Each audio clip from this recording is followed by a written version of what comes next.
21,000 वर्ष का पंचम आरा है। उसमें से विक्रम संवत 2026 वर्ष पूरे हो चुके हैं।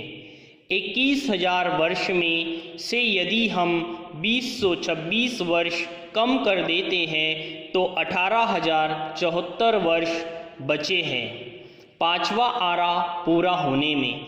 इस पंचम आरे को कलयुग कहा है। इस युग में जीने की इच्छा से देवता भी धरती पर आना चाहते हैं पर नहीं जन्म ले सकते, क्योंकि कलयुग केवल नाम आधार। अगर प्रभु का स्मरण भाव से व केवल नाम का भी रटन मात्र से इंसान भव तिर जाएगा, मगर वो भी मन इंसान के पास नहीं होगा, सो देवता धरती पर आकर क्या करेंगे।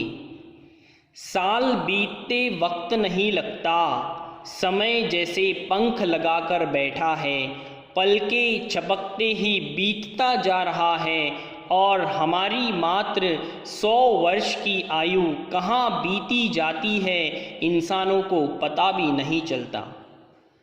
84 अवतारों में जन्म लेने के बाद ऐसा दुर्लभ मनुष्य भव हमें नसीब से मिलता है, और अगर इस भव में आकर मनुष्य होने का महत्व नहीं समझा तो मनुष्य और पशुओं में कोई अंतर नहीं रह जाएगा। जीवन को सार्थक बनाना ही मनुष्यों का प्रथम कर्तव्य है। अब इस कलयुग के अंतिम पड़ाव में हम पहुंच चुके हैं। युग परिवर्तन के साथ साथ इस धरती पर भी कई परिवर्तन होते हम देख रहे हैं, जो मनुष्य खुद ही महसूस कर रहा है।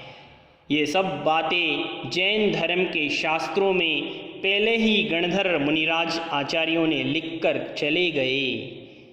जैन धर्म के ग्रंथ में लिखी हुई बात कभी गलत नहीं होती।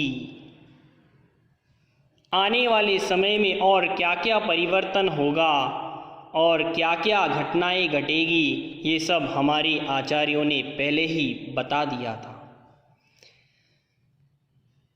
प्रभु का अवतरण सिर्फ धर्म के रक्षार्थ ही होता है, और जो धर्म की रक्षार्थ युगों युगों से जन्म लेते आए हैं, अभी हम सब भगवान महावीर स्वामी के शासन काल में जीवन यापन कर रहे हैं।